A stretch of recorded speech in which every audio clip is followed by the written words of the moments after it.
Back to the old drawing board. All right. Okay, we should be live. Okay, we're live. Can everybody hear us? Yeah, can everybody hear us? Please let us know in the chat if you guys can hear us. Let's turn this down just a little. Yeah, so there's like people are saying they can hear us, so that's good. Okay, cool, awesome. All right. Okay, so yeah, go ahead. So let's wait a little bit for some people to hop on, and then we'll just get started. Cool. So yeah, guys, really sorry about the technical difficulties. Give it up for Matt for sticking through, even though you guys can't hear him. Believe it or not, we actually tested this for like an hour, like the other night. So I was just like, and you would not know that. So it's crazy. Yeah. But yeah. So I guess you do your introduction again. Yeah, for sure. I mean, so if you don't know who I am, I mean, you know, I've been selling on Amazon for the past, I'm not Gambrell, but I've been selling on Amazon for the past 3+ years, doing mainly retail arbitrage, drop shipping. You know, and we have been really successful at it. Just trying to, you know, keep things through the, you know, the bumps and, you know, the potholes and little things that do come up. We try to always adapt and learn how to you know, with Amazon's changes, with all of the little things that happen, quirky things in business. We've just really been able to make our business more equipped and, you know, and more prepared and learned all the little, you know, things, ways, tricks of our trade, and become a master of doing retail arbitrage. The course that I did is specifically on retail arbitrage drop shipping, but of course I'm indicating and I'm, you know, insinuating that there's going to be obviously those pieces to the wholesale and the private label, and to which there will be add-ons for that particular course, because we are ourselves doing wholesale and private label drop shipping and FBA now as we speak.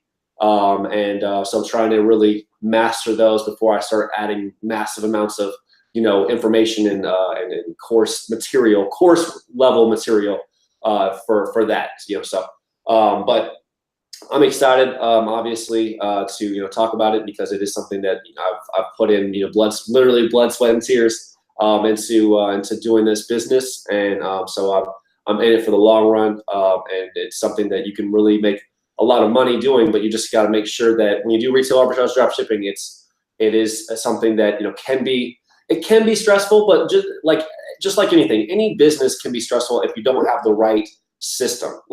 And I've said this a million times, and so many people will always say this: if you don't have the right system, I mean, it doesn't matter what software you're using. It doesn't matter how many VAs you have. You've got to have I will say VAs are a part of your system, but, you know, you can't just sit there and be like, it's all this software, it's all this, you know, or this supplier. It's like the system is what protects you. So like, as you learn your, whether you're taking a course or you're kind of just trying to figure out things, you know, on the fly, which is not recommended, but, you know, people can. I mean, I learned a lot of stuff on the fly, but at the same time, when I first started, one of my first mentors, and I was talking about this, I'm going to Vegas with Tyler. One of my first people that I learned Amazon from was Sean Agnew, and who was part of DS Domination. So that guy, I mean, you know, he really encouraged me while I was in the restaurant industry, while I was in, you know, bartending and stuff like that.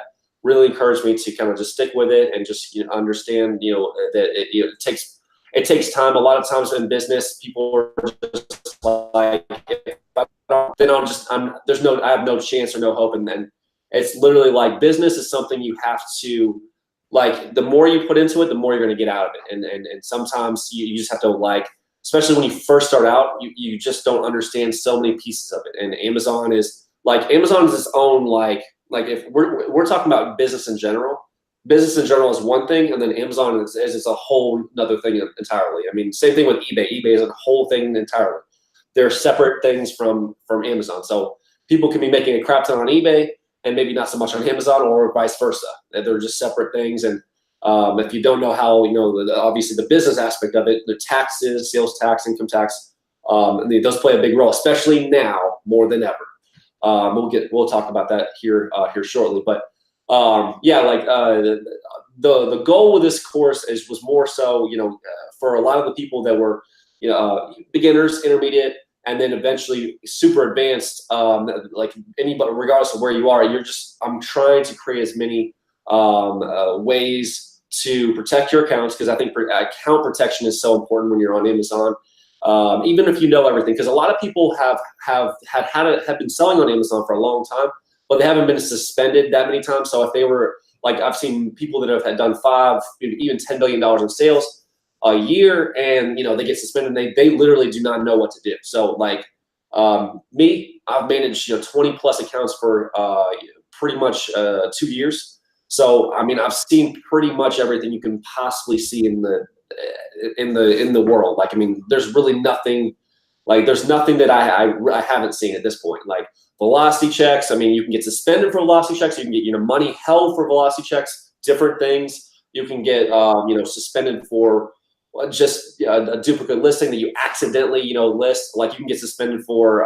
There's just so many things, like so many little quirky things. I mean, you can get suspended for FBA, and a lot of people are like, oh, I'm doing FBA because it's the risk-free way to go. And I mean, I always talk about like Sean, one of my partners and stuff like that. He's gotten suspended. He had 2 accounts that were suspended because of FBA, and multiple people that I know have gotten suspended because of FBA. The reason, and me and Ty, we were talking about this last night. The reason though they were suspended was, I don't know if you guys know, and I don't really know how deep everybody that's watching this when it comes to doing FBA versus drop shipping, but when you do FBA, there's people that do like pallets, like they do like manifests, like you're getting it from like 8 to 8 lots, like a not a wholesaler, but like somebody that's like a liquidation site, right? Liquidation. You're buying like a bunch of, like, it's almost like I guess a super Goodwill, or just somebody that has like a bunch of random products that they just consolidate them from other wholesalers or other sellers that just want to get rid of them, and they have a bunch of products. And they allow you to buy these big pallets and send them directly to Amazon. Or you can obviously ship it to a fulfillment center, and then they can package them and then ship it to the fulfillment center. But you get really, really discounted pricing, So that is a temptation. But a lot of the products can be damaged, or they can just, the brands are now longer allowing you to sell on e-commerce anymore. Or you can sell on e-commerce, but you can't sell on Amazon or eBay. You can only sell on your Shopify store. But they don't tell you that. So the liquidation site doesn't tell you that. And so you have all the items sent in, and then go into the warehouse. And the problem is, if you get too many IP complaints or complaints at one time, you can get suspended. So you can get those IP complaints with intellectual property rights complaints, which is the biggest topic on Amazon right now, I think, like literally.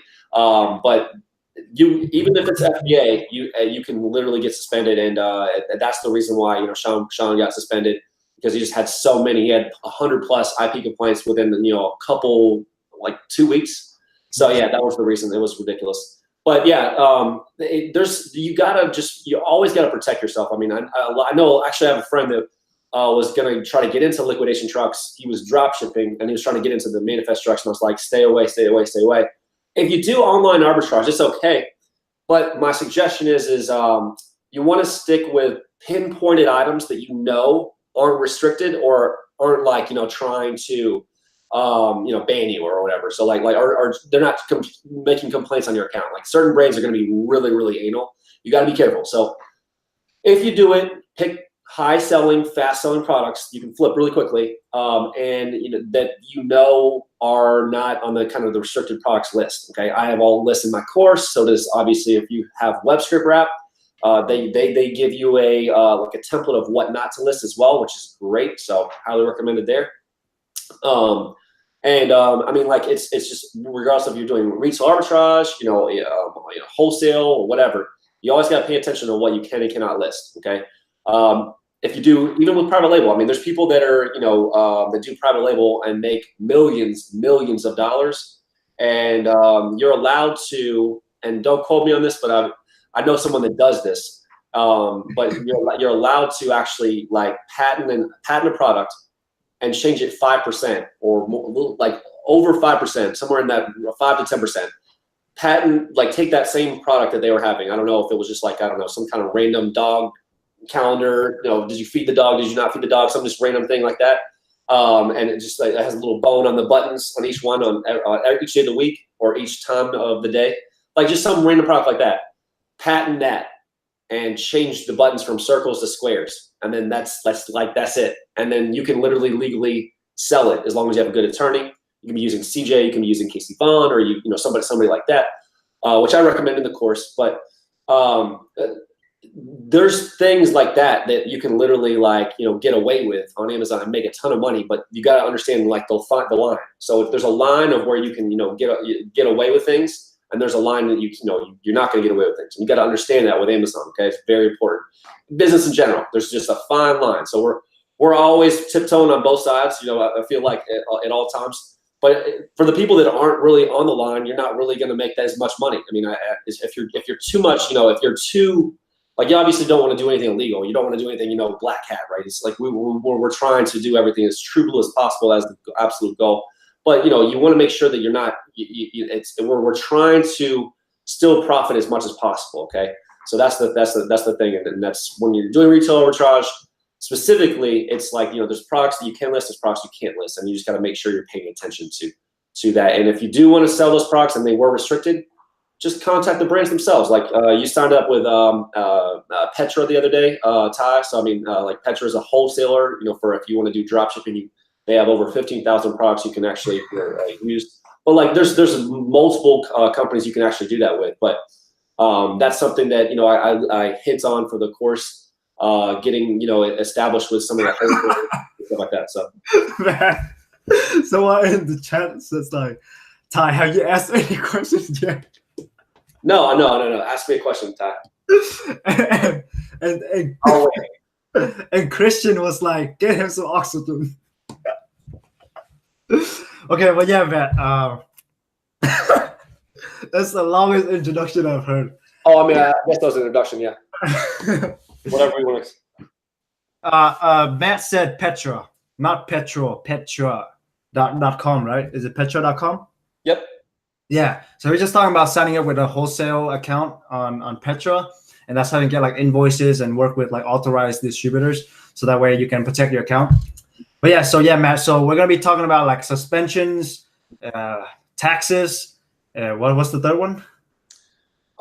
Just sourcing, finding products. So let's talk about the sourcing first, and then because people want to know sourcing. So guys, ask me to talk, and I ask them questions. Just leave the questions, and then I'll go over all the questions. So let's talk about sourcing. Okay, so people are gonna ask, what sources do you use? What do you use? Right. So I mean, here's the thing. This is actually kind of an interesting question if we're talking about sources. So if you're doing retail arbitrage dropshipping, the sources that everyone recommends because they're reliable, those can be oversaturated because everybody tends to funnel into those, right? Okay. So the thing is, you still want to do those, maybe for your volume, your cash back, and if you're getting gift cards, stuff, you still want to do those. And also because volume does help metrics a little bit, you can still do those and all that stuff. But behind the lines or in between the lines, you want to find those items from sources that are actually kind of quirky or weird. So it could be like Home Depot is one. It's one of those ones that it is oversaturated, but because our VAs like the VAs have to use a server in order to place those orders. Not everybody wants to use Home Depot for that reason because they can't always have their. I mean, unless you're using a server to have those orders placed, not everybody uses Home Depot. Okay.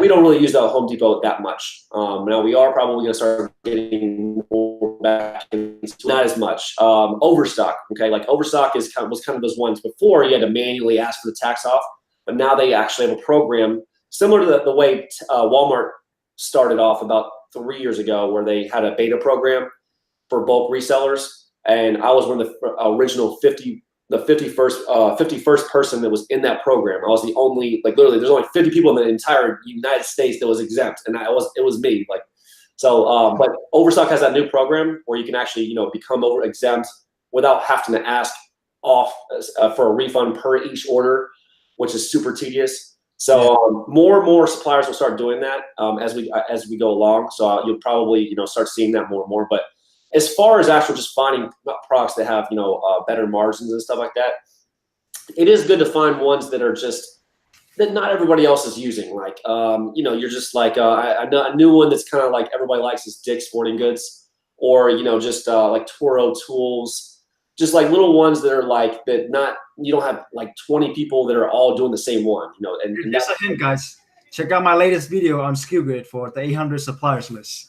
That's where you find the suppliers. Yeah.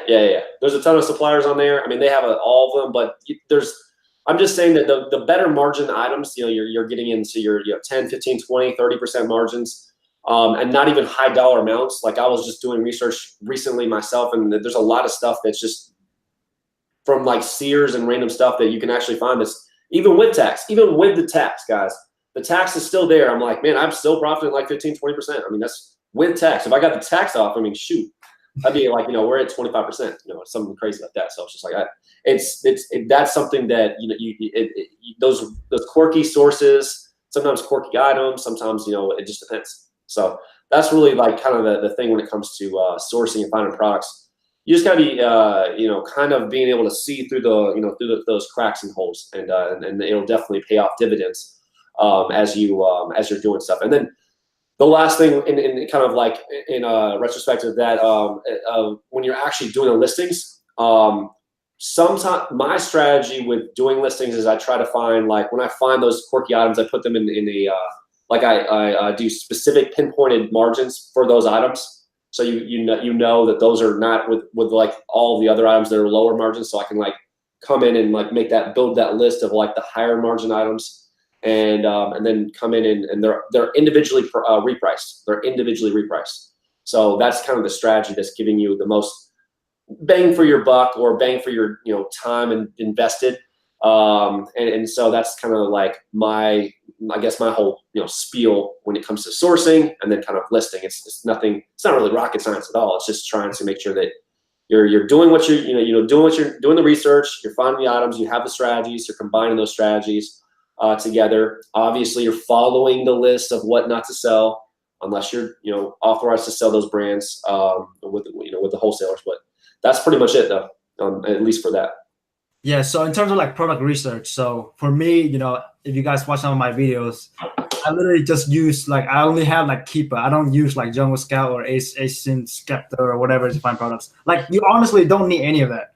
And would you agree with that, Matt? Or like, what is your thought on that? Yeah, it's really you don't have to have any of that stuff, and that's why I said, I mean, you can.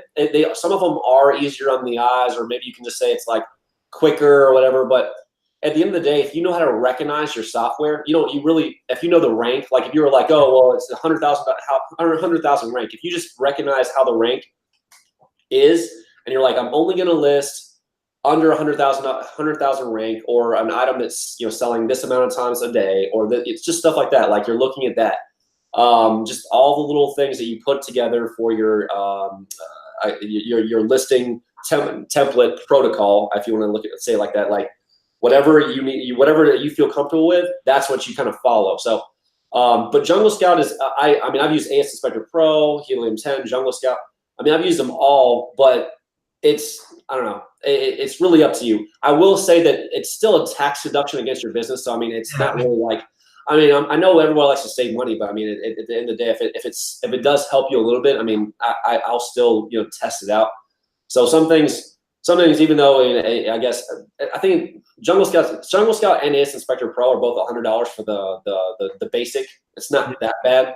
So, I mean, you get it for, the lifetime. And so your basic version is lifetime. So, I mean, to me, it's not that bad, but I mean, I don't know. What do you think? I mean, is Keepa for you just, I don't know. Yeah, so I literally only have Keepa on my extension. And I mean, to me, I don't even look at it. Like with my experience and intuition, like I can look at a listing and see how many sellers there are, and look at compared to my account and the competition, and see whether, I can compete with that or not. And so that's basically what I do. And I keep it really simple. I mean, I'm not like, if it's under 100,000, I sell. I mean, if there are sellers on there, you already know basically that it's gonna sell. It's just a matter of where you're gonna be in the listing, basically. Right. Well, I mean, there's a lot of items that sellers are on. Like, I do want to say this. Like, a lot of people stay away from items that Prime is on. Like, do you do that? Well, because my account is still new, I think when you have a new account, you kind of want to stay away from Prime until you have like a bigger account. I think that's my approach to when I'll be listing Prime. Oh, you're saying like when you have a new account without the buy box? No, what I'm trying to say is like you want to have like a more established account before you start listing on like the Prime, because when you have a more established account, it's like where buyers will be willing to trust you more. I think that's kind of my logic, but I don't really list Prime, but I have sold some Prime items. So here's the thing. I just want to kind of like, give you my kind of like twist on it. So with Prime, when everybody kind of assumes that, okay, well, if I'm looking for items that don't have Prime on them, a lot of times you're going through and it's like you'll list an item that doesn't have Prime on it, and then later Prime will show up and you're like, oh, Prime just jumped on my listing. Oh, F. Like, but what you didn't realize is that Prime is on and off all listings all the time. Yeah. So that's the thing. Like, so with that being said, it's like you by listing a lot of items that are selling really well. Yeah. There's going to be times where Amazon's on an item and then they run out of stock, and then it's up to the third-party sellers to fulfill, and that's when it's your chance, even if it's for one day, for that one item to sell and make those sales. So that's when I started really realizing that it doesn't really matter so much on the Prime, because if Prime's just going to be on and off, I mean, I feel like I'm kind of shooting myself in the foot by not waiting for that one particular day for that one product, because I could list 100 products, and then throughout those 7 days you have 7 days in a week. Throughout those 7 days, I mean, you're going to have maybe one product per day that's going to run. That Amazon's going to run out of stock. A lot of times it's Sunday or Saturday or Sunday, because weekends are better selling days. But yeah, I mean, still that adds up, right? So that's kind of my twist on that. But to each his own. I don't know. I do like to list products that Amazon is on, because I just know that Amazon will run out of stock. So. Yeah, I mean, they it's not like they have unlimited inventory or whatever, because they'll eventually run out of stock, and it's just when they're out of stock, it's just a game for you, and you can take advantage of that basically. Exactly. So guys, you want to take questions now? Yeah. All right, so guys, do you have any questions regarding sourcing? I'm gonna go over it right now.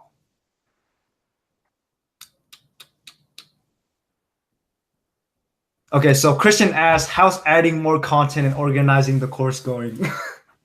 Good. We're getting back on. We're getting things a little bit better. The biggest thing is some of the videos that we actually. This is actually funny. There's so many videos. We actually ran out of space for the course. So a lot of people don't know that. Like, so I literally have to come in and cut like huge chunks of the course to add in the new videos. So we ran out of space. So that was another thing. I was actually originally thinking about like making it a whole other like course bonus for it to put in all of the other stuff. But yeah, this is the first time we've actually literally ran out of space. I've never heard of it that ever happening. So we're trying to figure out the best way to organize it and fit those videos, the new videos that they're going to be put in there for the suspension stuff, for duplicate account stuff. And some of the product sourcing things and little tools or little tricks of tricks of the trade and stuff like that. So yeah, so guys, I will get his course. He's gonna share all his secrets of the business that he has accumulated over the years. But yeah, guys. So the next question is, what profit margin do you like to aim for with dropshipping? Yeah, so it depends on it depends on your strategy. So it depends on how much you have. Like, so I want to kind of answer this question depending on your particular scenario. So if you have a lot of money, then you have a little bit of leeway. All right, you can kind of have a different strategy. So and I'm going to add a video course in the course, like I'm talking about a strategy. So if you had $100,000 to work with, okay, theoretically. I mean, you could put together a margin of like, I can do, I don't know, 50% of my products can be at a lower margin, and then the other ones can be at a higher margin, so that we can balance things out. So I have a little bit to work with, so I have control of my metrics, and then I can come in and list those products individually per each one. At a competitive price within 5% of that lowest price, so it still competes. pretty well with all those other sellers on there. So you can definitely come in and make that make those adjustments or make those. It's at your discretion, so you can kind of like see what you have, and then as over time that strategy is going to change because you're going to develop more and more capital and more credit. So profit, cash, whatever. You're just going to have that more ability to get more strategy. So a lot of people come in and like if you're using payability, if you're using all these other things, cabbage, whatever, Amex, and Amex is giving you more money or more credit. They come in and they're like, all right, well, I'm just going to do the cash back and maybe like the gift card strategy. And, if you look at the course, I have another little, secret layer strategy, with the volume. So it obviously kind of incorporates and makes it all really, really balanced.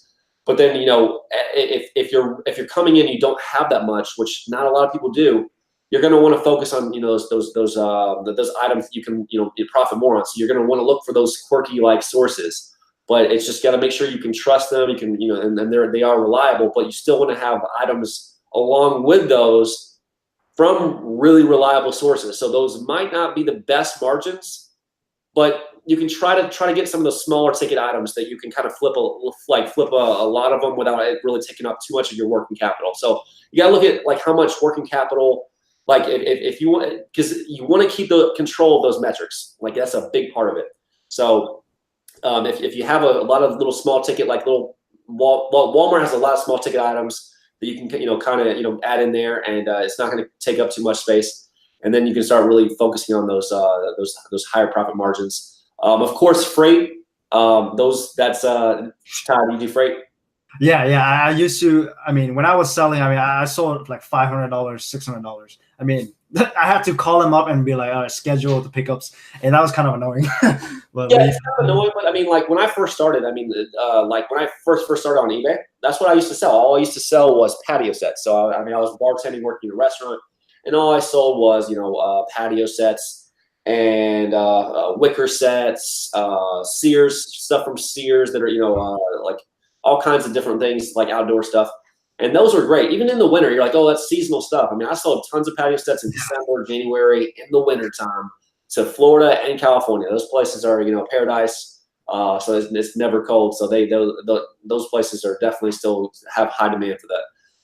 But yeah, it is annoying. You have to schedule, pilot, and then it's just like, it is a pain in the butt to deliver it. But I mean, it's those margins. I mean, I was making $200 to $500 a pop, for patio sets. And that's not even including like I know people like to include cash back and stuff like that. That was just the profit of the actual item. So and that was on eBay, and then obviously on Amazon. Those are great margins. I love doing that. So Wayfair had a lot of that stuff. Which, by the way, I'm going to tell you guys something. This is kind of the tip of this video. So if you're doing furniture, big thing. 2019. Furniture is going down from 15% referral fee to 10. Okay, so that is a big deal.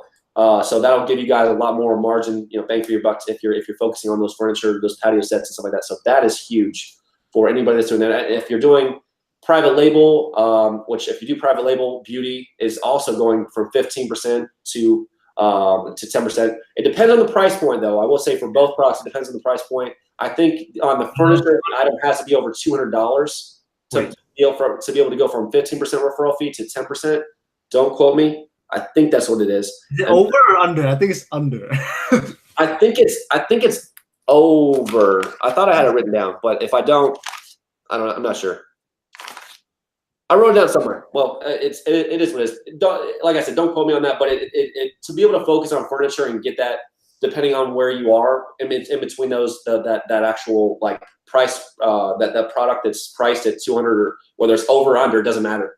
We had plenty of products that were under that was furniture, and we had plenty of products that was over that. I mean, I've sold items that were like $2,000, and I mean, you could make those are items you could definitely make tons of money. The reason why freight is still good though, because a lot of people are like, oh, it's saturated.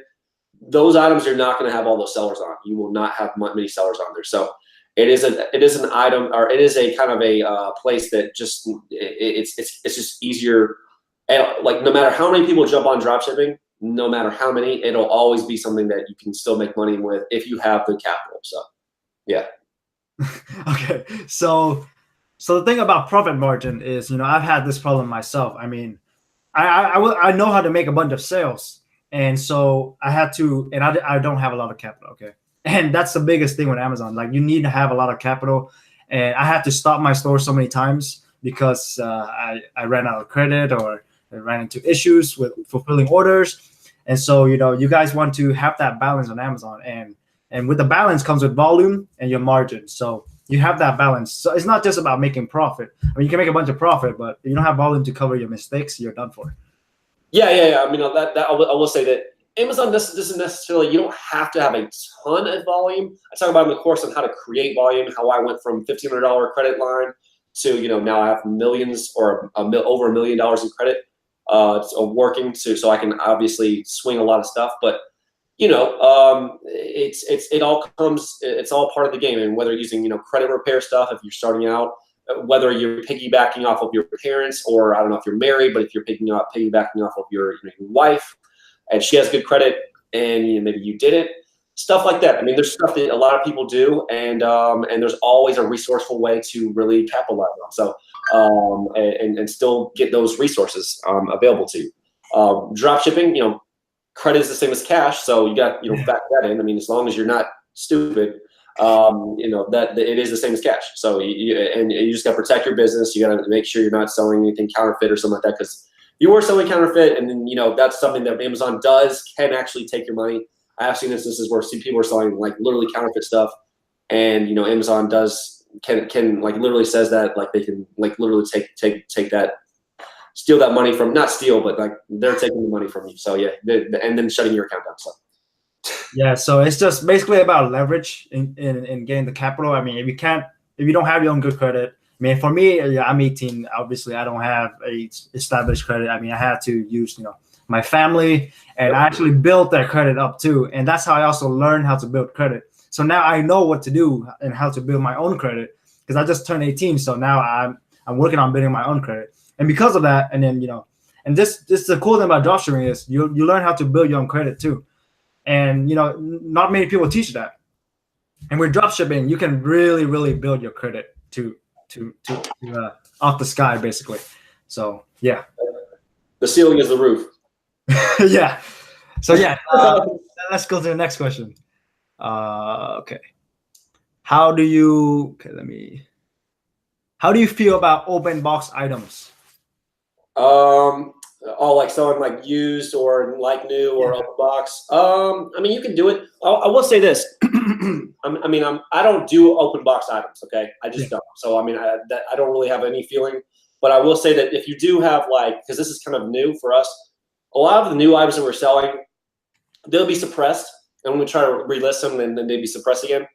We found a strategy where you can actually list those same items, and literally like that actual item that whoever created the actual ASN for that particular item, there's no new sellers that are able to sell it. So you can list it as like new or used, and there's literally a used or like new buy box. So literally that item is the only that there is no new for it. So people are coming in and searching, and it's like, oh well, there is no new. So all there is this used or like new. So we are taking advantage of the fact that exists now, so we can actually come in and list and still get sales. Not as many, it's not going to be obviously if it was brand new. You're still selling brand new items as like new or as used, but it's still giving you an item you can list and make a profit, right? So that's at the end of the day, something that does help a little bit. It's not like a game changer by any means, but it is something that does slightly help in some way. So that's really all I can really say. We don't do open box though. I'm not a big fan of. Yeah, because I make a lot of margin on that. So I mean, it is something that theoretically, if you were to do it, there's definitely potential, I think. So. Yeah, I mean, I've heard you getting suspended for used items that like as new. If you're selling if you're selling used items like new, that's the whole that's the thing. But some people will be like, well, we had issues with that, with the pallets, when we were doing the manifest pallets, and people were saying that, but they really were used, because that was the thing. A lot of them were crushed or something like that. And for those, if you get a complaint or whatever, it's just some things can get damaged, and literally the carrier. I mean, like during Christmas, dude, how many packages they have in those FedEx trucks and UPS trucks? This is smushed, like it's just like smushed. Patio sets are on top of like light bulbs, or it's just random crap. I mean, you don't know what's going on there. I mean, stuff's sliding around, so I don't know. And at the end of the day, I mean, it's you gotta explain that to the customer and just explain that to your supplier and be like, hey, look, this got damaged, dude. This is your fault, or this is the carrier's fault. The carrier, whatever. So you have resources that you can take advantage of and just get number one, communicate with Amazon, because if it does come up with Amazon, you can let them know, because that is something something you need to communicate with. You'll get a complaint, and it's like you have to explain that to them. If it's a customer, you gotta just be like, hey, we're gonna ship you a new one, blah blah blah. Have the supplier do it. You don't have to pay for it, and that's pretty much it there. I mean, but yeah, I mean, it happens. I mean, I don't really. I mean, I don't think too much of it. It's not a big deal for me. Okay. Yeah. So so guys, if you're gonna have questions, make sure the question is really good, because obviously Matt spends like 10 minutes per question, so I can't. Yeah, I do. All the questions. So yeah, we won't be able to answer all your questions. So I'll just do my best to pick the question that will be most helpful to you guys. But yeah, we'll just go over suspensions now, since we've been on quite a bit about sourcing. So let's talk about suspensions. So okay, let me ask you the question, and then you can branch out from there. So in terms of suspension, right? Obviously, there's so many suspensions going on. So do you think that for every single seller, like when they start selling on Amazon, do you think that there's most likely going to be suspended? Like at least once?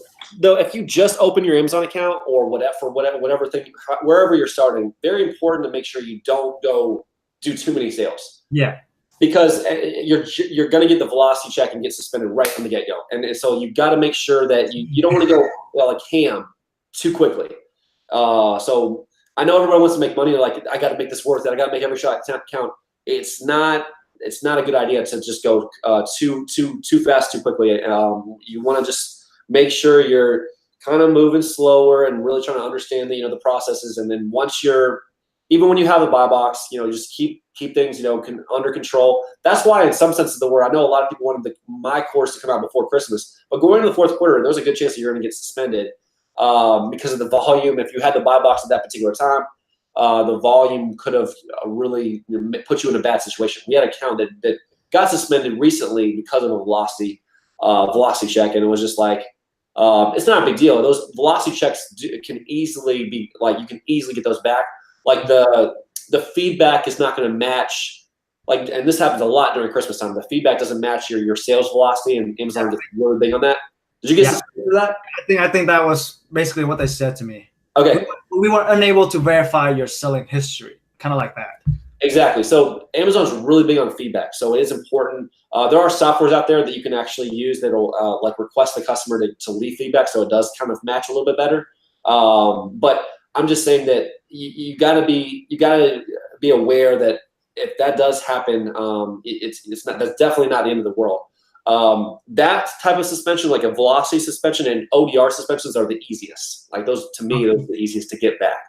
So I wouldn't even worry from those, because all Amazon really wants, they don't really need proof or screenshots or any of this. You don't have to send them a passport or anything like that. They just want a concise plan of attack, plan of action that just gives them security that you're doing everything it takes. You're playing the sympathy card. You're like admitting your mistakes. I didn't know. I didn't know this or I didn't know that. It's either the sympathy card or the dumb card. Those are the two best cards to play. I play them both. I have those are my top two cards to play at all times, because if you send them too much information, it's kind of hard to retract it. Like if you send them, for instance, a fake invoice, it's kind of, you can literally, that can get you blocked, basically, or not blocked, but it makes things way more difficult to get the account, to back from that perspective. So I kind of sometimes like to play the dumb card, being like, hey, we checked all of our inventory, and literally there could have been, there was an error. I'll show a screenshot of me never selling the item for the past year. So we believe that this is an error. We checked with our inventory manager. and we've taken all of these precautions and done all this stuff. You can just list all these things you've done.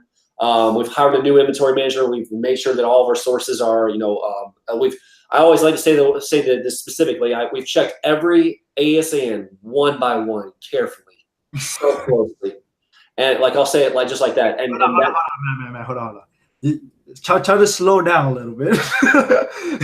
Slow it down a little bit so people can follow what you're saying. Okay.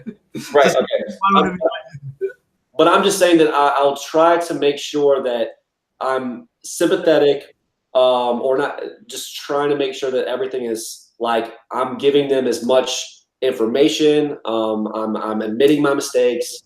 Making it concise, not too crazy. Like I'm not writing a book here. I'm just writing concise bullet points on what I'm doing to improve. I do like to always do this. If you are suspended, I do like to delete all of my items from the account, whether it's FBA or it's merchant. I do like to delete them all, put them in a file. Okay, just put them in CSV or whatever, or just keep them all in SKU or whatever software you're using, WebScript Wrapper.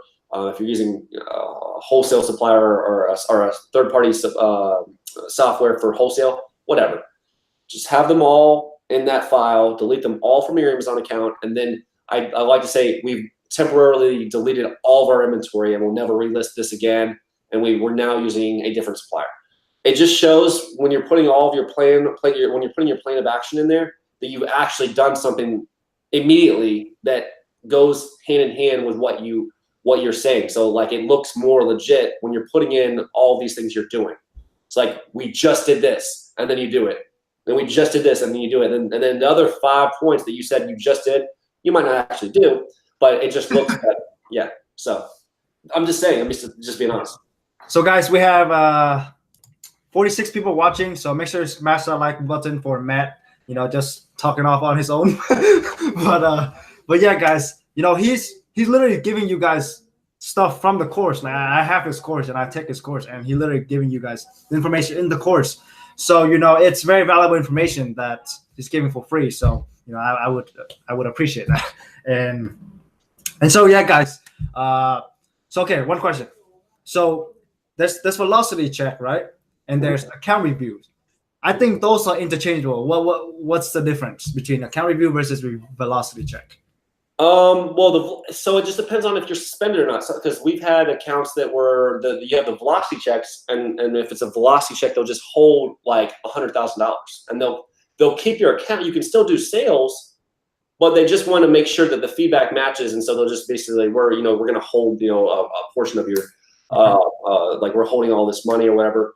But sometimes they'll literally come in and say we're going to temporarily suspend you until we know, and they want a plan of action, kind of making explaining why the feedbacks aren't coming in compared to your actual feedback. Like why isn't the feedback and sales not matching up? So as far as like an account review, well, you go through an account review, like everybody goes through account review if you haven't gotten the buy box. You literally, like once you open up your account, from the time you open up your account, you're going to go through an account review to gain the buy box. So like you're going to have those, and periodically you're going to have them at any given time. But typically once you go through a review, Amazon doesn't pick on you that much. Like it's pretty much, that's why it's really nice. Like you just get off the radar, and it's pretty nice to just chill and relax, and you can you're not so uptight about everything. But once you're in control of your account, and you can kind of just balance things out, you don't just skyrocket your sales like too quickly. You're just keeping really like a good momentum. If you are getting your sales, you're just slowly going up. It can go from 10,000 to 40. You're not going from 10,000 to 1 million in like a month. So like that it's just, everything is a tier. So it's like if you're going through a velocity check, I mean, if you go from like, I would say if you go from like 10,000 to like 50 to 100, you could be borderline in a velocity check, okay, within a month's time. If you go from like 100,000 to 1 million within a month's time, you're gonna get a velocity check. Like it's due. So that's kind of the comparison. Like I would say best. I mean, I would say if you're at 100,000, you go to 500,000, you're probably gonna get a velocity check. So it's everything's really a tier from that perspective. But yeah, I mean, back to like the original question as far as a count review versus a velocity review, they're kind of, I mean, they're kind of the same in a sense, but like obviously one's more based on the volume, and the one they're just Amazon's coming in and saying, okay, what are you doing? They're looking at all your processes. They're looking at how you're handling your A to Z claims, looking at how you're handling, the customers, all that stuff. Like, so you got to be careful when you're doing like your tracking stuff. If you're doing fake tracking, you got to just be careful on that stuff, because when they're looking, I mean, it's like in the Lord of the Rings, the all-seeing eye. It's like literally like when they're looking at everything, it's like you're Frodo with the ring, and it's like you do the wrong thing, it's over. You're done. So it's like you got to be careful. Yeah. So would you say like after the account review that you wouldn't have a velocity review anymore after you go through the account review? Or after the account review, if you literally shoot your sales up, you're going to get you'll still get a velocity review, but I mean, you're less likely to get one immediately. It's just because they just reviewed your account. Yeah. But you can still obviously just the way, because everything Amazon's all like software like based. It's like all bots and stuff like that. Yeah. So the system is kind of set in place. You do something like suspicious, their system is kind of like coming in and it's just like looking at it, and then all of a sudden you're like having the all-seeing eye all on you. So that's the big thing you gotta try to just control. So just control your sales and metrics as much as possible, your volume, and just balance things out so that you can not be like a target. You're trying not to be a target. Okay, that's the goal. So gotcha. All right, so let me go over some questions, and I'll pick like a question to ask. Okay. Got a lot of people chatting and stuff. He's gonna take a break and drink some water for oxygen, guys. So,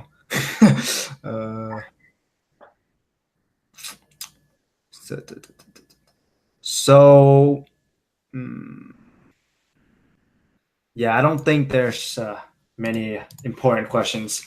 So guys, if you have any important questions, I'm not saying like your questions are irrelevant. I'm just saying like he's gonna take a long time to answer the questions. So I want to make sure the questions are really important before I ask them.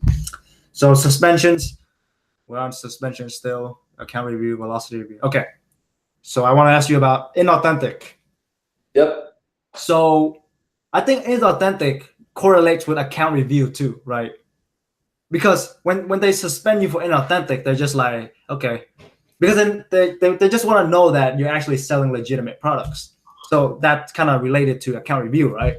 Right. So again, I don't want this to go super long, but like a lot of people kind of it's kind of the myth, if you want to say, by doing FBA first or having a few FBA products to kind of give a little bit more validity to your selling legit products. So if you just open an account, I think I had Tyler. Well, Tyler actually had already did private label FBA. Yeah.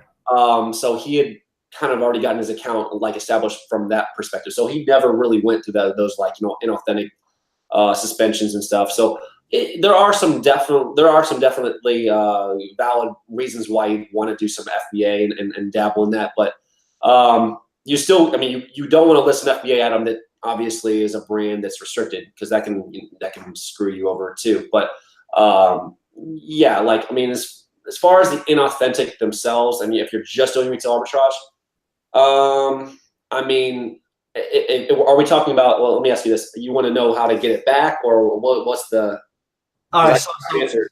So a lot of people have been coming to me, and I've seen this a lot on the forums, and I'm in multiple groups. So I've noticed that a lot of people have been getting suspended for inauthentic. So yeah, so that's what I'm trying to get at. So like, how do you or get appeal or plan of action for inauthentic? Right. So like a lot of the things we've noticed that have worked. I mean, you can literally play the dumb card, the sympathy card at the same time, and kind of say that you've never sold the item. You believe this is a glitch. We sell tons and tons of items, and every now and then, sometimes we, one of our team members, I think maybe made a mistake, or maybe our inventory management software had loaded a product that was not actually in our inventory. And we've checked with our inventory manager, and we don't have that item. And it helps a lot if you didn't sell that product for the past year, because you can send a screenshot, say, we have not sold this product for the past year. And right. That helps a lot. Now you can send the invoice. You can make a fake invoice. You can make a fake invoice, and you can make a real fake invoice. That makes sense. So there's a lot of things that are. It's just funny. The reason why I say it like that is because you can get one from like a wholesaler and then kind of tweak it a little bit. But like, I don't know, if you did really sell it, and it's hard to be like, hey, we haven't sold the past year or something like that. You can still play the dumb card. You can still say you didn't sell it, and you can still play that card 100%. Like you really can. I'm not even kidding you. You really can. But it's just a lot easier to just show a screenshot and be like, boom, I really didn't freaking sell this item, and it was a mistake. And then sometimes I'll include the Amazon's own policies, because in Amazon's policies, when it comes to IP complaints, inauthentics and stuff like that, it says specifically, if you did not sell this item and you believe it was an error, please let us know and we will investigate. And I put that link in the appeal. I say, look, it says in your policy, if you did not sell the item, which we did not, here's proof. And we believe this was an error based on this, and here's all this stuff. And you can put all these points in there saying that we've hired a new inventory manager. We've improved our, we've checked all of our sources one by one, just like I always say, and then like little things that just reiterate or reinforce your argument of your account being as legit as possible, your sources being as reliable as possible, and selling authentic products.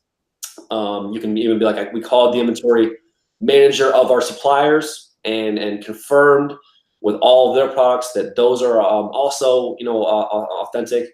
You could actually get, and we've done this before, where we send invoices from a real wholesaler, not the ones that they're requesting, and that has worked as well.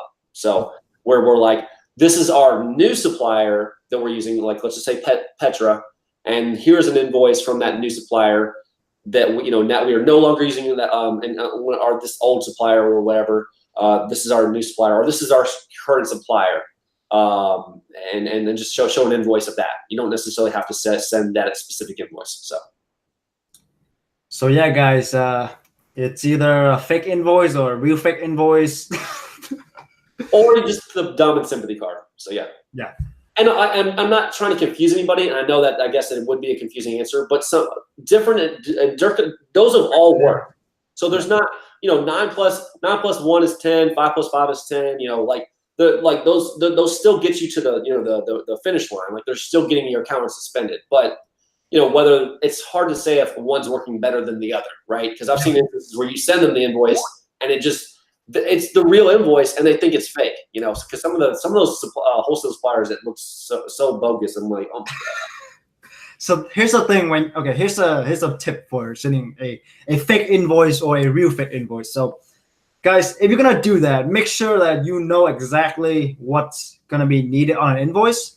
And CJ has actually done a video on that, which is very valuable. So you guys should definitely check that out. Like if you want to do a fake invoice and you have no idea what you need, what type of information that needs to be on the invoice, and you send it to them, you're gonna screw yourself over. So if you're gonna play this game, you want to make sure that you do everything correctly. Yeah, get CJ's book. CJ's book's great. CJ's His YouTube actually has all the videos on there. Like he'll tell you everything, like all that stuff, like to a T. Like there's a lot of good stuff. He'll tell you what's working, what's not working. Sending in the Walmart invoices, like literally sending Walmart invoices in. So those could be real invoices from your supplier, where he actually says those work. So that's something that you can actually do as well. But it's hard to say what's the best, what's not so way or not so good a way of doing it, because there's sometimes it can get you more in trouble if you're sending if you don't know how to send the right invoice. It can get you in worse trouble than if you actually just play the dumb or the sympathy card. So basically, like, I think for most of the time, like, would you say like when the suspension for inauthentic is generally from an item that you've never sold? So generally, you want to play the dumb card first.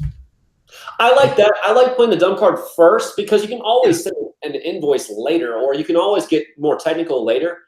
So my personal approach is like, let's play the dumb card first, and then it's just like if they really, because I mean I've taken 5 different takes from an appeal or during an appeal process, and it almost didn't really matter. Like I first played the dumb card, then I was like, all right, dumb card didn't work. Okay, now I'm gonna play the sympathy, or I'm gonna just like try to see if I can slip in like an invoice from a different supplier.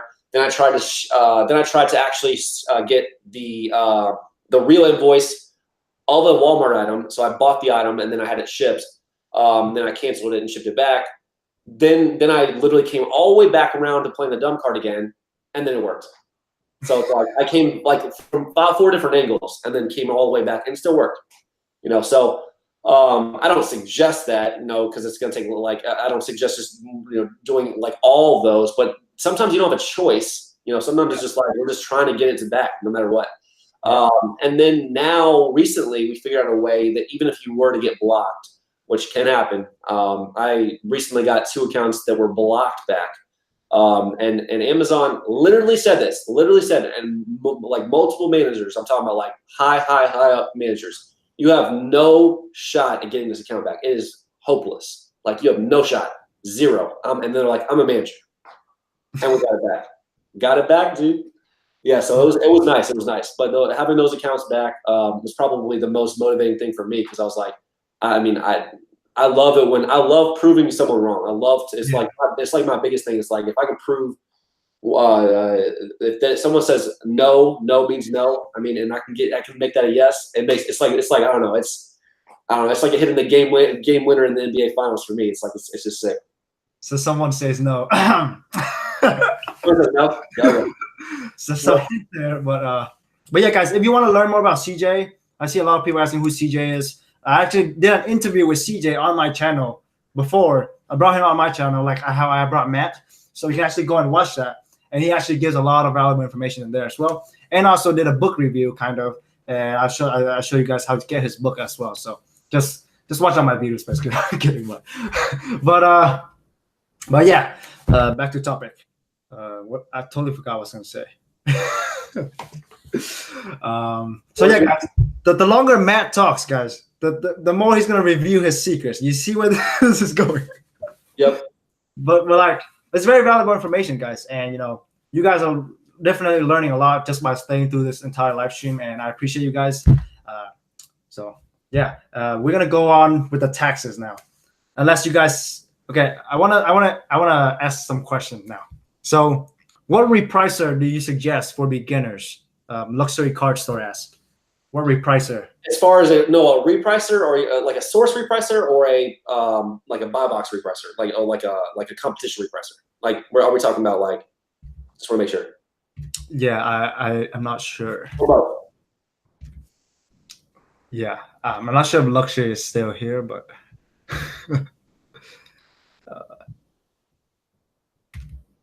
Okay, I don't.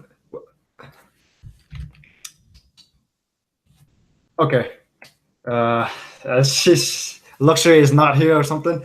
I'll answer the question. I guess my whole kind of experience.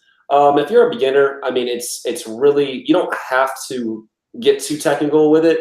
I mean, if you got my course, whatever, you're a beginner. I'm preaching SKU Grid because we have a system. Like I said, systems are what matter, not necessarily software. Okay. Now we're getting into web script wrap. I have experience with Ecom Solutions, and Ecom Solutions was, it was good at first, and then ended up being really crappy. They're I'm not a fan. I mean, I'm not a fan of it. Some people still like it, but a lot of people that I know, they don't. But it was linked to Informed, which was also formerly App Eagle. And originally, we used SKU Grid when I first started. SKU Grid with App Eagle, Informed. And we so SKU Grid can integrate with Informed. It could not integrate with. Not. We made a system to where it was kind of integrated with Informed. Oh, really? That's basically the system was this. We had the SKU Grid. Okay, and we have all of our individual prices, and it works better, by the way, if you do it with less items. way less items, 200, 300 items. And so you had them all there. Then you put them in an Excel macro spreadsheet. You're scanning them and making sure that, if there's any price changes, like it's kind of all like pushed over to where it's being uploaded to App Eagle or Informed based on, if the price changes. Because the biggest problem was you want your source price, like if Walmart changes, Home Depot changes price, you want that to fluctuate and change. But then you also want it to change based on your competition. So you have two different repricers. Now, what RepSquip is doing is they have a software that's integrating both. So you don't have to worry about all this confusing, importing or exporting or whatever Excel spreadsheets. It's just all pretty much all kind of there. So makes it a lot easier for you to operate and use those repricers and take advantage of it. And then obviously, if your source price fluctuates, it's changing based on your source. So you're always protected, so you don't get negative profits. So SKU Grid is, to me, is just better for, I guess a beginner if you're using my system. But I can't really say, like, I will probably be able to answer that more unbiasedly in the next 2 or 3 months. So in the next 2 or 3 months, I'll be able to tell you, hey, okay, RepSquip is going to be better for beginners because of the new system that we're going to be creating within that. So right now, I can't really answer that the way I want to, but I can definitely answer it. As far as e-com solutions or SKU Grid, I would definitely do SKU Grid over that because it's just way less complicated and way less problems that you can get, especially that like the system that I've created. So that's really all I can really say about that. So. All right. Alrighty. So, okay, this Samuel guy really wants this question answered. He's been like spamming this in the chat. So, how many suspensions before termination of Amazon store? I believe he's trying to say how many suspensions before you get permanently suspended, or you're done. I don't believe in permanent suspensions. Unless you actually like cannot log in your account back.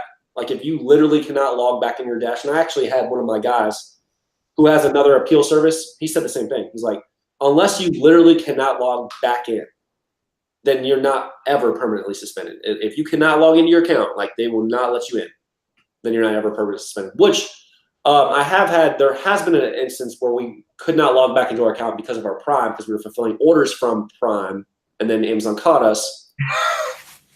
and then they wouldn't let us in our seller account, and we had to call, and I was like, why can't I get into a seller account? Well, it's actually because of your Prime, and I had to literally come in and explain, the whole situation and get my Prime account unsuspended and to get my seller account unsuspended. So that's a little bit different scenario, but I couldn't even log in. I had to call and do all these phone calls with all these different, seller support, performance, like hotlines and stuff like that. So it was a pain in the butt. But in my mind though, there's no way you can be permanently suspended. I've seen people that have said that, and I think it's just a myth. Yeah. As long as you know what you're doing and contacting the right department and have your dirty trade secrets, right? It's possible. It's all possible. All right. So, okay. So, next question, you guys. Next question.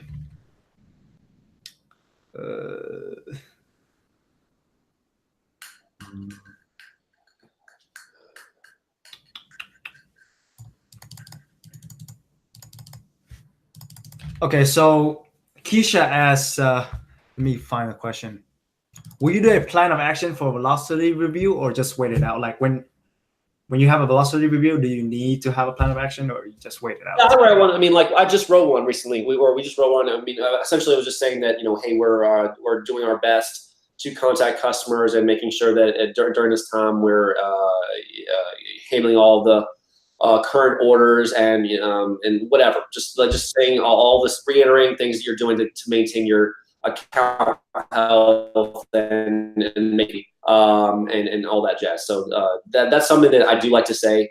Kind of give a little bit more evidence that you're going out of your way to handle your account professionally. Yeah, Amazon does like to see that. So okay, so yeah, guys, he's if you want his course, it's still off. Like when does the coupon end? or when does the discount? I'm gonna say about 2 weeks, because about 2 more weeks it'll be pretty much like exactly the way it'll be done. So, and then that's when I'm gonna just change it back to the full price, Which is 1,000, right? Yeah. For now. Okay. So guys, if you want to get his course, make sure you get it now for $750, so saving $250. And you like literally, guys, he literally give you the information in the course. Like I've watched his video, and he literally telling you what's in his course. I'm not saying that's a bad thing. It's just saying like he's willing to share with you stuff and help you guys out. And you're learning from.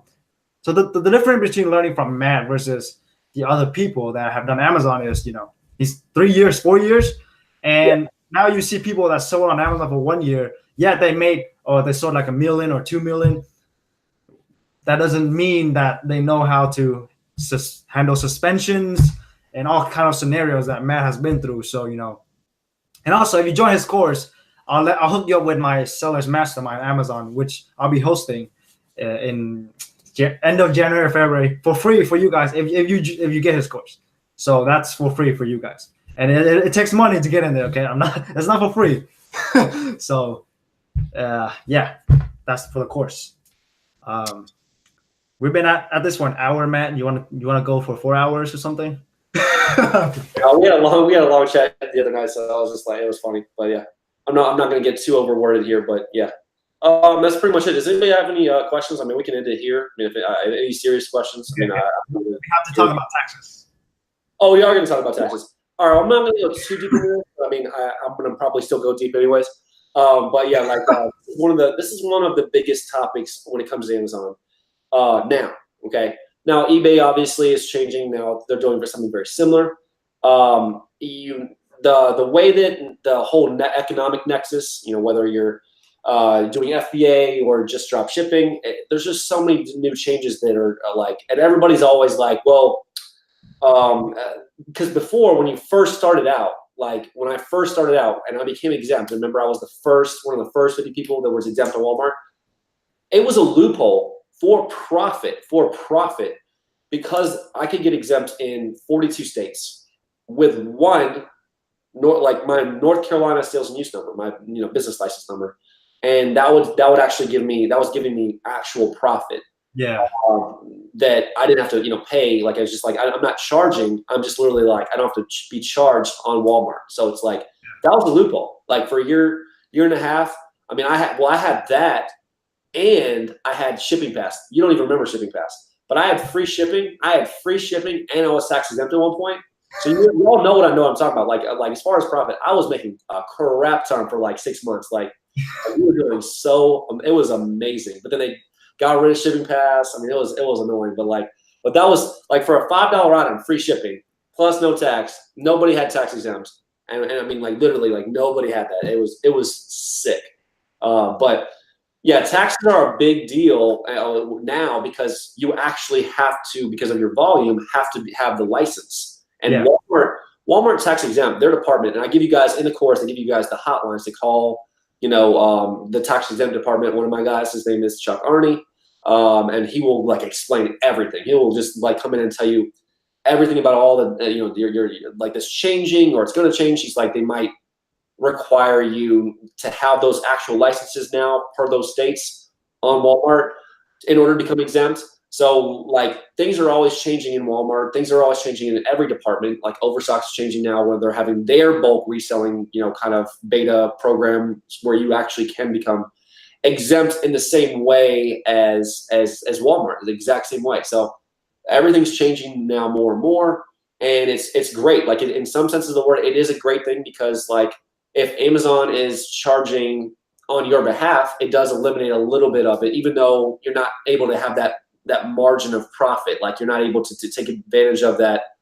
not being charged on Walmart and not having to pay when you make a sale per that state. Like that used to be a loophole. It isn't now, but still it is something that is nice where Amazon is taking care of the taxes on your behalf. And I hope to God that by the end of the year, like all the states will more, because it is going to be super crucial for us to not have to worry about that whole thing. Plus, remember the course I'm talking about this. If you have to charge manually charge manually for a state where Amazon's not charging on your behalf, there's a 2.9% fee you have to pay per each one that you charge. It's 2.9% of the tax that you charge. Yeah. And that's Amazon's service fee for just take it. Yeah. So those add up too. So I mean, you want Amazon, especially now, to charge on your behalf for those states, because they're just taking money out of your pocket if you have to have that. So definitely important there. One other thing I do want to talk about, because someone asked me, do you still need a license if you are, so if you have the license, or if Amazon's charging on your behalf, do you still need a license? Yeah. And the answer to that is yes, because of two things. First of all, your supplier, whether it's wholesale or whatever, might require it for you to remain exempt. Yeah. Okay. So that's number one. Number two is, if you are, like, let's just say you're selling on eBay, Shopify, Walmart, Jet, if you want to actually start getting into those platforms eventually, which I want everybody to start getting into that. That's the goal, long-term goal. At least for, kind of whoever's doing the course that I'm giving you guys. You actually have to have those licenses, because that's Amazon's department. Okay, Amazon's paying it just for Amazon. Like they're taking care of it for just your Amazon sales. If you're selling on any other platforms, like your own website, no one's doing it for you. Yeah. So you got to have either TaxJar or your accountant or somebody doing it for you. So if you are just selling on Amazon, you technically, it's technically would be okay. But like if you're planning on obviously selling on other platforms, you're going to need it. Okay. But so there's kind of two reasons. So your supplier might, require it. And then obviously, if you plan on selling on other platforms, you're going to need it. So just for that purpose, that's the reason why. So. And the third thing will be, you want to be legal, right? Yeah, it eliminates that animosity or that fear that's just like lurking in the back of your mind. It's like, well, what if per se that the state were to come in and say we retroactively have to repay all this sales tax out of our profit, and it's like, well, we didn't charge tax, and then Massachusetts or some random state might be like, well, we don't care, and they could actually do that. So it is a great feeling. Like you'll be resting easy. I always say that because TaxJar says it. Rest easy. You'll be resting a lot easier when you know that your profit is your profit. You don't have to pay anything out of your profit, and that sales tax animosity is just eliminated. So that's something I talk about in the course a lot, and I'll be talking way more in the group, like the mastermind as well, to make sure that everybody's on point with that. So there, guys, as you can see, he can talk like an hour for each topic. So, I mean, you'll be able to learn a lot from him because he has a lot. It's better to overtalk than undertalk. I mean, if you want me to just be like, yeah, here you go. It's just like, I mean, if it was me, I prefer something that's more information than less. It gets more bang for your buck. That just makes more sense to me. But again, it's yeah. And another thing you guys want to utilize is TaxJar blogs. Like they have a lot of great articles on like how to get licenses from different states, and you can read them. And also talk about like the new Nexus laws and the court laws or whatever. So you guys can read on that and actually learn. And they make it really easy to understand. So TaxJar, huge resources for sales tax. So just want to make sure you guys use that. Okay, so the next live will be next Friday, but I don't think Matt's gonna be on there. So you guys might miss him, but he won't be on there. But I'll try to get him back on eventually. For sure. So someone asked PL dropshipping on the course. That's later, right? That's later. It'll be like an upgrade for like actual hands. I mean, I'm going to be indicating, and having some basics on everything, like wholesale and private label, some basics. But there will be upgrades, like straight up, like I'm just talking about just private label, like dropshipping and private label FBA, and then just wholesale, like hands-on, like this is like how to like actually. There's a full-fledged course for that, like everything. So and those will be upgrades for that. But eventually it'll be a full-fledged trilogy course. Like you'll just have boom, boom, boom, and you'll just know everything. And in combination, how to create multiple accounts so you can isolate each model. So you have your retail. It's up to you. You have your retail arbitrage account, your wholesale account, your private label account, and you know, however you want to stack it. That's how I'm stacking it. So it just, for me, I love to be able to have isolated models, because that way I know that, I don't know, I can change if one model is working better. I mean, I can change my strategy or however I want to, based on my resources, based on suppliers and margins and whatever, anything that changes with taxes. I always have options, so I like to have different models. So. Okay. So Trabucks just gave a super chat and he said, "Please help me. I'm suspended for inauthentic reasons or issues." He said, "Can I email Matt about inauthentic?" Yeah, I mean, in the next week or so, I'm gonna be like going through, and I'm gonna try to get as many people as I can, or try to help as many people as I can on accounts. I'm not gonna try to. Again, there's a lot of people that are suspended, so I won't be able to handle like everybody. But I am gonna try to go public as soon as I can. So anybody that does need help with stuff like that, keep in mind I do charge a fee, but I mean I will be able to help. I will be able to help people, but it's just something that just keep in mind. It does take time out of my day to analyze an account and then write something that makes sense. And then obviously there's no guarantee, even with the best appeal service on the planet, that you're going to get your account back on day one. So that can involve more time that may be needed. So that's something that from my aspect, or from my time aspect, and then from the person themselves, the money that they might be losing. I mean, there's definitely something that you have to keep in mind from both perspectives. But I'll be able to help people more and more as time goes on. So yeah, Matt has a lot on his plate. So I would recommend you join his Amazon Assassins group. He gets around. You make a post on there, and then he'll get around and comment on you on whatever question that you may have. But yeah, he's a pretty busy guy. He can't he's not like he doesn't want to help you. I mean, it's not like he doesn't want to help you. It's just he's busy and he can't spend his entire day.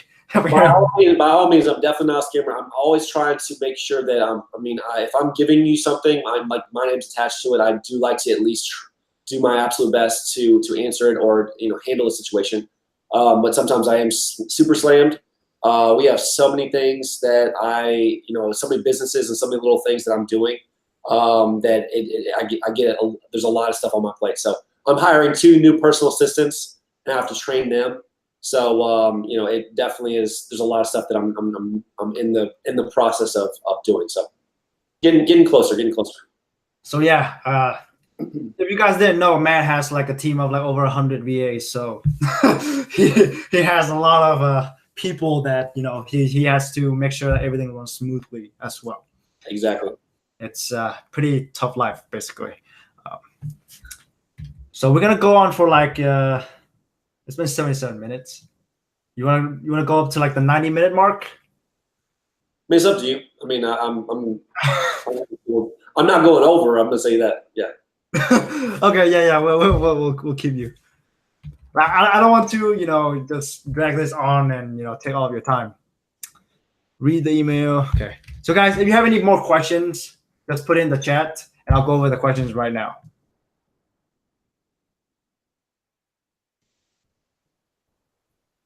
Okay. So someone asked, how do you keep track of profit? So there's, you can obviously use there's a couple different things you can use. You can use like GoDaddy. You can, you have an Excel sheet or spreadsheet. I mean, you can use Inventory Lab is good. Like we have, and I actually suggest this, like having multiple trackers. Like if you're using like your Excel spreadsheets as your ledger for your daily ledger, and maybe you're using QuickBooks or something like that. A QuickBooks software to be able to track stuff on a monthly basis, so that everything's making sense on a transactional basis, and also your ledger. So like each transaction is going in and showing like every the margins and the fees, and then the taxes or the fees on those taxes. Like everything's just tracked on that spreadsheet. And then the course I give you guys kind of what I use. kind of stuff. Some of the stuff that I'm going to be using, I still haven't even added some of that because we're always trying to make our systems better and better. So yeah, I mean, I go over kind of what I'm doing, but we've been doing the Excel spreadsheets for a while, which in some sense of the word, with the way Amazon works, you kind of have to go off of Excel spreadsheets a lot because of the moving parts. Like if you're using payability, if you're using, because there's a lot of things, here's a lot of moving parts that can happen, like returns can build up, payability, like they're paying certain percentages, but you don't know necessarily, like sometimes they mess up or sometimes they're underpaying or overpaying. There's stuff like that. If you're doing fake trackings, and then there were the refunds, those that can be a moving part variable. If you're waiting on Walmart to refund you, sometimes it can take up to 7 to 10 days for all those refunds to come in. You got to make sure that the refunds that Walmart is, even when they're saying they're refunding, you got to make sure that it's matching the transactions. So it's like not like they're saying they refunded you, but did they really refund you? You got to make sure it's matching on your statement on American Express or whatever thing that you're using. And that's important too. There's a lot of little moving parts that are just, you gotta just verify. And if you don't, it can definitely be worrisome. I mean, it can be a risk. So just trying to think what else. Also, something I'm going to be adding to the course as well. But this will kind of be like an add-on too. But the like VA risk management. So stuff like I've seen a lot of people that have actually said this, where they allow their VAs to place orders on their behalf. Okay, when you start getting to that, that's definitely a huge concern because people will have actually, and this has happened to 3 people that I know, where VAs are sending orders to their parents' house or relative's house, and then basically stealing your money. Not trying to scare anybody, but you just need to make sure your systems are in place so that can never freaking happen. Because if they're sending if they're sending, I don't know if they could have a ghost stealth Amazon account and be using your orders on their account, and then having and then trying to use your card for that account, or they could obviously be sending your product to that same to their parents' house or a sister's house or something like that. And those are the 2 things you have to really worry about. So safeguards. There's so many different little things. That's why bookkeeping is so important. If you don't know your numbers, risks are everywhere, all over the place. So bookkeeping is a very big deal. Yeah, I mean, once you do so many transactions, I mean, it's kind of like, even if you wanted to track it accurately, like you can't like be like, okay, today I make exactly this, and then the next day it's like, okay, refund, damage. I mean, anything can happen, and that's I think, what do you think is the most annoying part of this business? That's the question. What's the most annoying thing to you aside from suspension? Like what process or what part aspect of the business is most annoying to you, or like makes you like the most stressed? A to Z claims. Just A to Z claims? Probably A to Z claims, and not stress, but like I always hated like placing orders. Like I just always hated that. Just like placing the orders, top cash back, adding in all that stuff. Like that was just something that was tedious. I never really no, I just hated that. Doing data entry of any kind. Yeah. The best part, I'll tell you the best part. The best part for me, and that's why it took the longest for me. I always do the ones, and if I'm teaching guys, like, and I kind of talk about this in the course, but like the last. The part that I like to do myself is actually list. So listing products, finding products to list, because that's enjoyable, right? It's the only part of the business that was like actually fun. So if you're doing all of your if you're automating all the non-money making tasks, automating all of those, the one task that I would probably leave last is the listing part of it, because it's something that I actually enjoy. So awesome. Hey, Martin is back. What?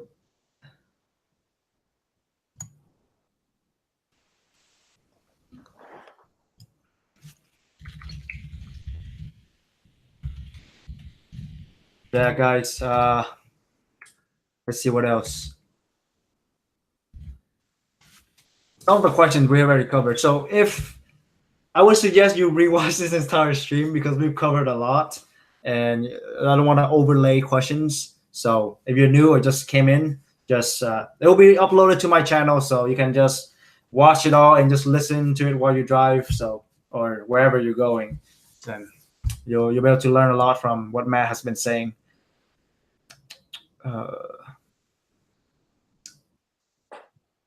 Okay. So yeah, guys, any last questions before we head off here? It's been quite a drag.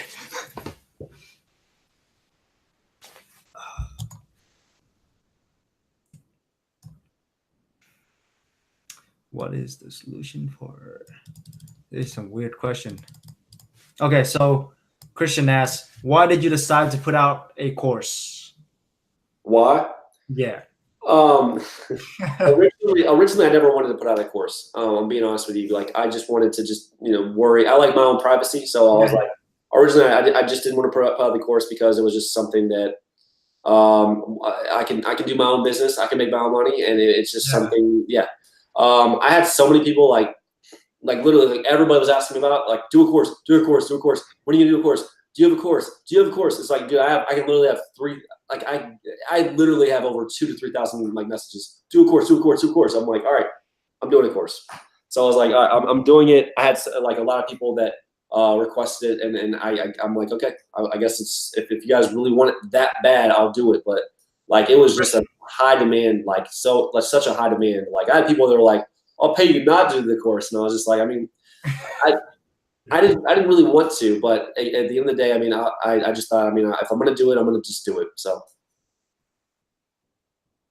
yeah, it's funny because like some of Matt's students and clients made a course before he even made a course, so that's kind of ironic.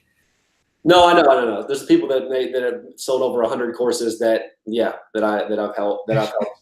I'm not gonna say names, but yeah, it's all good. I mean, like I don't care. I really don't. I mean, as long as everybody's it's like a capitalistic.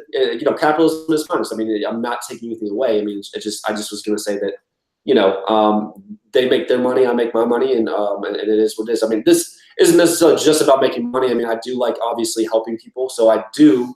That is one side of the reason. That is one other reason that I was doing the course as well. Because my goal obviously is to help global economy, stimulate our economy, and really do as best I can in doing that. So building a VA team really helps stimulate the economy in Philippines, and that obviously helps the people that I'm either training or my clients or whatever be able to have more business in both places, and then that's eventually it just starts building from all different places in the world. So I mean that is something that was a goal, like a long term goal for me. So I do feel like it answers that kind of like passion for me to actually help stimulate the world and actually make a difference. So from that perspective, I definitely think that it's a pretty good it's a good thing for what I want. All right, guys. Yeah, I think we'll end the live stream here. Okay, one more question. Will your course be applied for international dropshippers? We'll work with that. Yeah, I mean, I'll go into all of that stuff. Like for people that are creating, you will need an I-10. So if you're in another country, you will need an I-10 for the sales tax aspects and stuff like that. But if you talk with like same day corporate, like she's getting all like Lura Barrow is getting all the stuff set in place to where you can actually get those pretty quickly. If you have your like bank account stuff, I'm going to go over all of that. Those will be like additional bonuses for the course. So international will be something that will be held, but keep in mind it's a little bit tougher to do. Sometimes a little bit more time. It takes a little bit more time to really get like everything you need, like all of your legal stuff set up. But yeah, essentially I will.